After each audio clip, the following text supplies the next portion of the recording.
तो आपको इजीली मिल जाएगा। उसका नाम है एक मुखी। देखिए मैं यहाँ का नेटिव हूँ। अगर आप कहीं जाके पूछेंगे कि लकी भाई ओरिजिनल है क्या, मेरा नाम लकी है, तो मैं असली रहेगा तो भी मैं डुप्लीकेटिव असली बोलूँगा, डुप्लीकेट रहेगा तो, क्योंकि मैं क्यों किसी से झगड़ा करने जाऊँ। इसलिए मैंने बोला कि अगर यूज करना हो कभी लाइफ में तो पंचमुखी ही इस्तेमाल करना चाहिए। क्योंकि आपको एक चीज़ पता होगा, रुद्राक्ष काहे के लिए पहनते हैं? भगवान शिव का स्वरूप है, पहन लिया, या कोई बूढ़ा बुजुर्ग घर में तो जाप कर लिया, चैंटिंग कर लिया। लेकिन इससे हट के दो बातें और रुद्राक्ष के बारे में जानिए। अभी एक भाई था हमारे ग्रुप में, कहाँ गया, रुद्राक्ष का एक लॉकेट पहना है। आपने जो पहना है ना वो असली है, वो डुप्लीकेट रुद्राक्ष नहीं है। लेकिन रुद्राक्ष का जो साइज है, निकालिए बात, क्या साइज है? इतना बड़ा ये साइज है ना।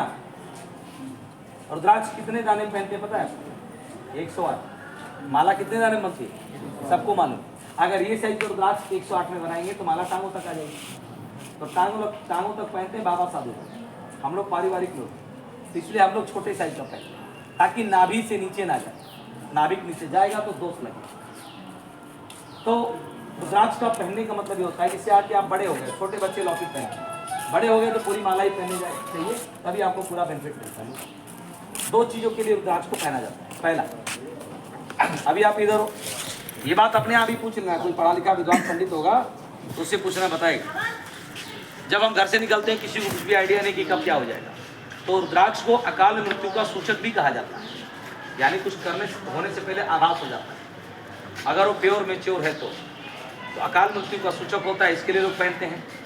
दूसरा, आयुर्वेद में कुछ लोग इसको मेडिसिन के तौर पे भी पहनते हैं, यानी कि माला को लेके तांबे के लोटे में रात को छोड़ देते हैं और सुबह सुबह खाली पेट फ्रेश होने से पहले, मंजन ब्रश करने से पहले माला निकाल के उसका पानी पीते हैं। ये वो लोग करते हैं जिनको joint pain, sugar, diabetes, stomach problem, उसको धीरे धीरे करके खत्म करता है, जिसको हमारे यहाँ पे आयुर्वेद में इसको हर्बल टॉनिक के तौर पर बोला जाता है। ये है रुद्राक्ष। तो पंचमुखी तो कॉमन हो गया। बाकी के जो रुद्राक्ष होते हैं, माला तो पंचमुखी भी बनती है। अब जैसे कि मान लीजिए कोई घर में छोटा बच्चा है, उसको पहनना है तो माला पहन नहीं सकता, तो उसके लिए गणेश मुखी आता है, बड़े बच्चों के लिए अष्टमुखी आता है। आप हनुमान जी के भक्त हैं, बता दिया मैंने ऑलरेडी, 10 मुखी आता है, 9 मुखी दुर्गा जी की रहता है, लेकिन उसकी पूरी माला नहीं बनती, माला सिर्फ बनती है पंचमुखी। तो एक मुखी जो रुद्राक्ष है, जो नॉर्मली हर जगह मिल जाता है, वो एक मुखी नहीं होता। कहीं आपने पूछा है कि नहीं अभी तक? है कहाँ पे? बद्रीनाथ में। अरे कितने का दे रहा? हाँ, उसकी जो बनावट होगी ना सर, वो काजू जिससे होगी, जिसका रियल नाम है चंद्रमुखी, वो एक मुखी नहीं होती। वही मैं आपको समझाना चाह रहा था, पूछा मैंने, किसी ने देखा है कि एक मुखी रुद्राक्ष जो लोग बाजारों में बिकते हैं, 99% या 100% तक लोग वही काजू वाला ही बेचते हैं, जिसका रियल नाम है चंद्रमुखी। दुकान वाले, ऑनलाइन बेचने वाले एक मुखी बोल के बेचते हैं।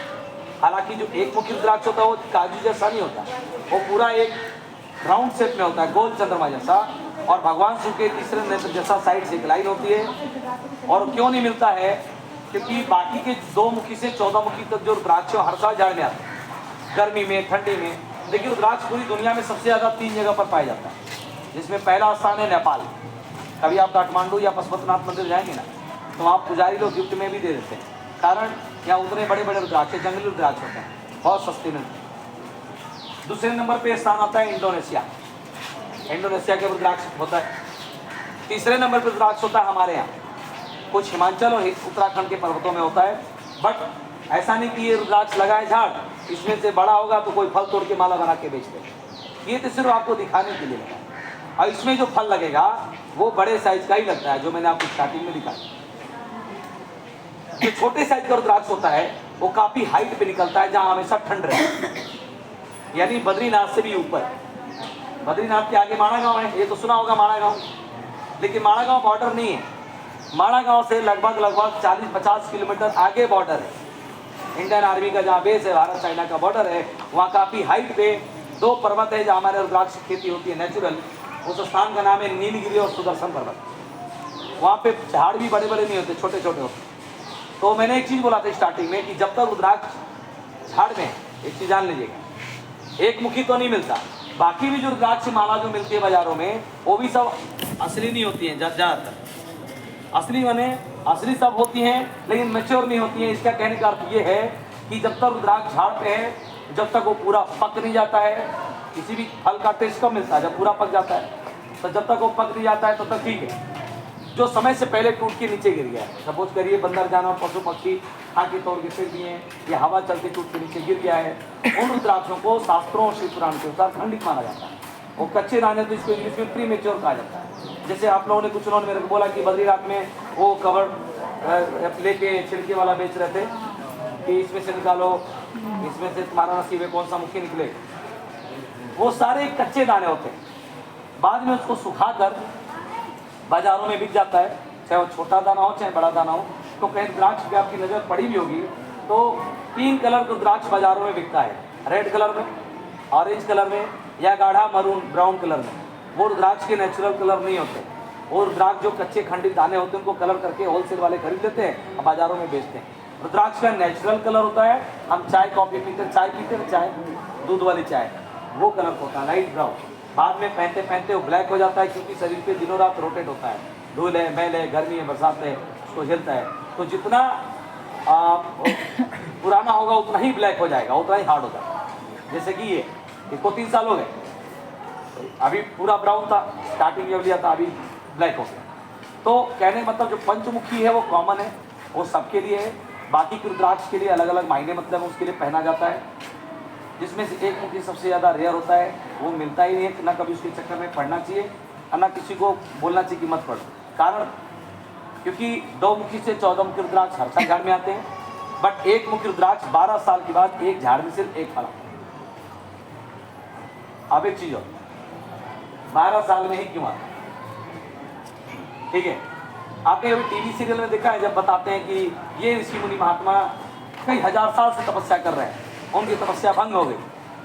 आज की सूर्य चंद्रमा कुछ और है, क्या पता उस समय में द्वापर में त्रेता में कुछ और होता होगा, या वो समय ही कुछ और होगा। तो क्या पता एक दिन ही 1 साल का होता होगा।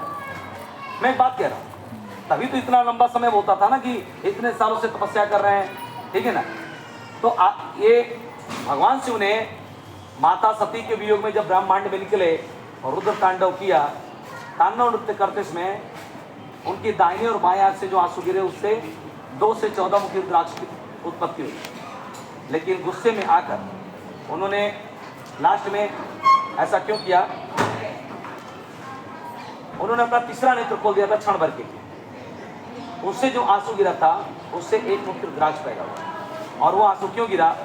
क्योंकि माता सती की जो बॉडी थी, जब उसको लेके भ्रमण कर रहे थे तो रुद्र तांडव कर, आपको ही पता है कि रुद्र तांडव भगवान शिव करते तो धरती थर्रा जाती, या फिर ऐसा हमें मालूम है, वेदों पुराणों में हर जगह मिलता है। तो भगवान शिव के गुस्से को शांत करने के लिए, हमारे यहाँ किसी की डेथ हो जाए, एक बात कह रहा हूँ भाई, सबकी बात है, घर घर की बात है, तो हम तभी तक रोते भी रखते हैं जब तक बॉडी सामने रहती है। जब बॉडी पंच तत्वों में विलीन हो जाती है, साल 2 साल दिन बीतता है, फिर आदमी क्या करेगा, सर्वाइव करता है। तो जब तक शरीर उन्होंने लिया था उनकी माता सती को बॉडी को, तब तक तो बड़े गुस्से में थे।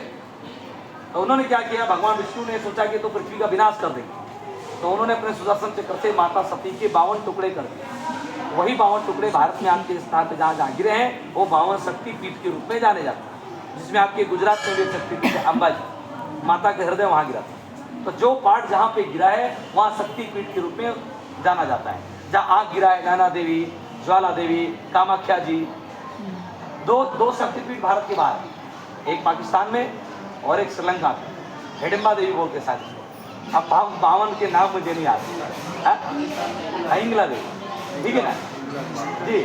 तो कहने मतलब ये कि अब भगवान शिव ने माता सती को बॉडी को उठाकर पूरे ब्रह्मांड में 12 दिन भ्रमण किया। तो 12 दिन भ्रमण करते समय दाहिने और यानी अब दाहिने और बाएं से जो आंसू गिरे उससे 2 से 14 रुद्राक्ष तक की उत्पत्ति हुई। बट 12वें दिन में जो आंसू गिरा, जब उनकी बॉडी जब वहाँ नहीं मिली, जब बॉडी पे देखा है ही नहीं शरीर पे, तो उससे जो आंसू गिरा उससे 1 मुखी रुद्राक्ष पैदा हुआ। इसलिए 12 दिन उस टाइम का और 12 साल इस टाइम का एक ही अवधि मानी जाती है। अब इसके पीछे उदाहरण और है, अब महाकुंभ का मेला कितने साल में लगता है? तो सेम चीज है, जब समुद्र मंथन हुआ था बहुत सारी चीजें निकली थी, अमृत निकला, भगवान विष्णु ने क्या किया, विष्णु मोहिनी अवतार लिया और घड़े को लेके, यानी कि जो अमृत का गलत था, देवताओं की लाइन से पिलाना स्टार्ट कर दिए, क्योंकि वो राक्षसों के हाथ में चला गया था गलती से।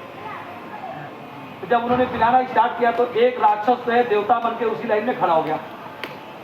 जब लाइन में खड़ा हो गया तो उसने वो लाइन में खड़ा होकर उसने भी पिया, लेकिन पीने के बाद हलक से नीचे नहीं उतर पाया, क्योंकि भगवान विष्णु ने उसको पहचान लिया। तो विष्णु मोहिनी रूप अवतार में थे, लेडीज अवतार में, लेकिन उन्होंने उसका अब उन्होंने सोचा तुरंत के तो अमर हो जाएगा पी के। तो उन्होंने अपने सुदर्शन चक्र को तुरंत आदेश दिया, उसने पलक झपकते उसका गला धड़ से अलग कर दिया। तो ऊपर वाले हिस्से को राहुल बोलते हैं और नीचे वाले हिस्से को केतु बोलते हैं। तब से उनकी देवताओं में गिनती होने लगी। भले उन्होंने पूरा नहीं निकला, लेकिन गले तक तो ले लिया था अमृत। जब सुदर्शन चक्र देखा तो सारे राक्षसों ने उनको दौड़ाया। बताते हैं कि दौड़ाते समय भगवान विष्णु भी पूरे ब्रह्मांड का 12 दिन चक्कर लगाए। उन 12 दिन चक्कर लगाने के बीच में 4 जगह पर 4 भूत गिरे, हरिद्वार, नासिक, उज्जैन और इलाहाबाद। इसलिए 12-12 साल के अंतराल पे एक महाकुंभ का मेला रखा। इसलिए मैंने एग्जाम्पल दी कि हो सकता है उस समय का समय ही अलग होगा। ठीक है, तो एक मुखी के चक्कर में नहीं पड़ना चाहिए। ठीक है, इस्तेमाल करना है तो पंचमुखी माला सबसे बेस्ट है और सभी पहन सकते हैं, कोई भी पहन सकता है, बच्चा, बूढ़ा, जवान, कुछ भी खाइए पीजिए, उसकी बैठी, उसमें कोई नियम कानून नहीं। मेरी 2 बातें हो गई, अब मेरी लास्ट बात, उसके बाद हम चलें। देखिए यहाँ पे लगभग 50-60 लोग बैठे हैं। अभी मेरे को तो पता है, आप लोग अपने ऊपर मत लीजिएगा। ये तो होता है ना, कुछ लोग नास्तिक टाइप को, जिनको कुछ समझ में नहीं आता, हो सकता है कुछ लोग सोच रहे क्या बड़ा रहे, जल्दी चले। एक बात क्या है, देखिए जिस दिन हम जन्म लेते हैं, जन्म से लेकर मरण तक कोई भी 9 ग्रह, 12 राशियाँ और 27 नक्षत्र हमारे पूरी जिंदगी में इर्द गिर्द घूमती रहती है। वो चाहे नास्तिक आदमी हो चाहे आस्तिक आदमी हो। या कोई बोल दे कि मेरा राशि ग्राम नहीं है, सबका है। तो कहने का मतलब है कि कौन सा ग्रह किसके ऊपर कब हावी हो जाएगा, कोई भी नहीं जानता। इसलिए लोग अलग अलग राशि के रत्न पहनते हैं। जैसे इन्होंने क्या है, मूंगा है, और वो क्या है, रूबी है ना। हम मांगलिक है तो मूंगा पहनते हैं, रूबी भी अलग स्टोन होता है। मुखराज पहनते हैं गुरु के लिए, शनि के लिए नीलम पहनते हैं। आप ग्रह होते हैं 9, तो मैंने क्या बोला, कौन आपको ही पता है कि कौन सा ग्रह कब किसके ऊपर हावी हो जाएगा। पंडित तो हर महीने हर दूसरी बात बताता है, अरे अब मोती पहने। अब 9 ग्रह के लिए 9 मुट्ठी डालो, आदमी तांत्रिक लगने लगे। होता ना, कुछ लोग शौकीन नहीं होते हैं पूरा एकदम।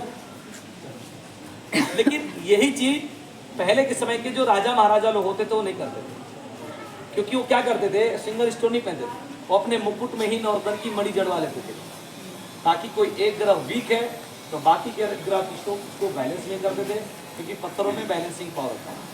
ये बात लास्ट में मैंने क्यों ऐड किया, क्योंकि हमारे यहाँ का तीसरा जो फेमस चीज़ है उसका नाम है नवरत्न माला। क्योंकि हमारे यहाँ से पहाड़ों से पत्थरों को भी तरासा थोड़ा निकाला जाता है और उसको कलेक्ट करके उसकी एक माला बनाई जाती है, नवरत्न माला। तो 2 टाइप का होता है, प्रीशियस और सेमी प्रीशियस, यानी रत्न और रत्न का उपरत्न होता है। रत्न महंगा आता है, उपरत्न सस्ता है। क्या सर? नहीं, देश का फर्क तो पड़ेगा। अब चावल 80 रुपये किलो भी है बासमती, और सब्जी 52 रुपये किलो। नहीं, मैं एक बात कह रहा हूँ, लाइट 100 वाट की भी है, 10 वाट की भी है, उजाले तो दोनों दे रहे हैं, फर्क है ना। मैं एक बात कह रहा हूँ, ठीक है। कहने का मतलब है कि आप यहाँ पर घूमने के लिए आए हैं, तो बाजारों में दुनिया भर के आइटम मिलते हैं, जिसको मैंने ऑलरेडी बता चुका हूँ, सब हर जगह बाहर से आते हैं। बट ये जो चीज़ें हैं, स्पिरिचुअल चीज़ें हैं, जैसे रुद्राक्ष माला, स्फटिक माला, नवरत्न माला, स्फटिक श्रीयंत्र। श्रीयंत्र सबसे टॉप है, क्योंकि माला पर्सनली उसके लिए होता है, श्रीयंत्र पूरे परिवार के लिए होता है। आप डेली पूजा करो ठीक है, ना करो ठीक है, बट उसकी एक स्पेशल पूजा दिवाली से 1 दिन पहले होती है, साल भर के बाद। उस दिन को हम बोलते हैं घर तेरा, तो जमीन के छुपे हुए दोष को खत्म करो। तो इन सब चीज़ों को आप ऑप्शन में रख सकते हो, जिसके लिए ना किसी पंडित ब्राह्मण से पूछने की जरूरत है, क्योंकि सब साइंटिफिक चीज़ है। ये फायदा ही देती है, नुकसान नहीं देती, बशर्ते हो प्योर मेच्योर मिलनी चाहिए। अब हम स्वर्गाश्रम ट्रस्ट में खड़े, यहाँ से हम लोग चलेंगे सीधा बाहर, यहाँ से नीचे चलेंगे। नीचे चलने के बाद अपना, अच्छा गंगा जल वगैरह टच किया कि नहीं, अभी हाथ मुँह धोया, राफ्टिंग भी नहीं किया, इसलिए कई लोग बात करते थे। जिन्होंने राफ्टिंग किया उनका ठीक है, जिन्होंने राफ्टिंग नहीं किया वो लोग यहाँ से हम घाट पे नीचे उतरेंगे। अब थोड़ा हाथ पाँव गंगा जल अर्चन कर लेंगे, क्योंकि देखिए आपको 6 बजने वाले हैं, ठीक है। और सबकी ट्रेन लगभग ओवरनाइट जर्नी आज की, और सबकी ट्रेन लगभग 4, 5, 3 बजे की है, तो इधर से समय से निकलना भी, आरती देखा है कि नहीं आप इसमें आपने? हरिद्वार में देखा होगा?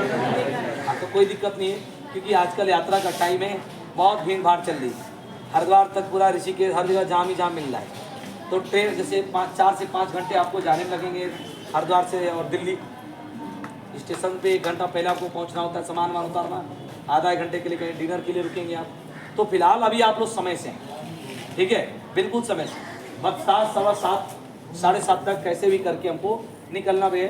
तो गंगा आरती ऑलरेडी आपने देख लिया है, तो आरती वारती के चक्कर में पड़ेंगे तो फिर आप जानिएगा, आपका काम जानेगा।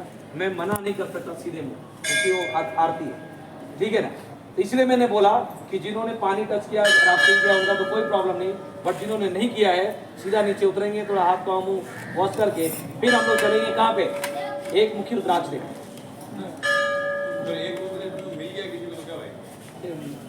मिलते हैं सर, बहुत करे ना, क्यों दोगे, मेरे को दोगे तो मैं फिर आपको छीन लूँगा। कोई बात क्या, सुनिए 1 मिनट सर, 1 मिनट अब देखिए, हम जा रहे हैं एक मुख्य रुद्राक्ष देखने जाएंगे गवर्नमेंट सेंटर, वो सोलरासन ट्रस्ट वालों की जगह है। वहाँ एक मुखी खरीदने बेचने के लिए नहीं मिलेगा। आप पूछेंगे भैया 10-20 लाख ले लो, दे दो, नहीं मिलेगा।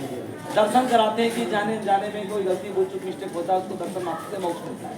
लेकिन एक मुखी को छोड़कर बाकी जो चीज़ें बताया वहाँ प्योर बिचौर मिलता भी है, लेकिन वहाँ 1 रुपये का भी बार्गेनिंग नहीं होता। मैं ये नहीं कह रहा हूँ कि आप वहीं से जाइए लीजिए, रुद्राक्ष, स्फटिक, नौरतन माला, श्रीयंत्र सब मिलेगा एक मुखी को छोड़ के, बट वहाँ बार्गेनिंग नहीं होता। आपका पैसा है, बाजार से चाहे खंडित रुद्राक्ष खरीदिए, स्फटिक की जगह चाइना ग्लास लीजिए, वो आपका मैटर। हाँ, वहाँ दर्शन जानकारी फ्री है, जूता चप्पल आप पहन के वहाँ चल सकते हो, कुछ पूछना चाहे पूछ लेना, देखना चाहे देख लेना, और खरीदना चाहे खरीद भी सकते हो। बोले गंगा मैया की, गंगा जी घाट।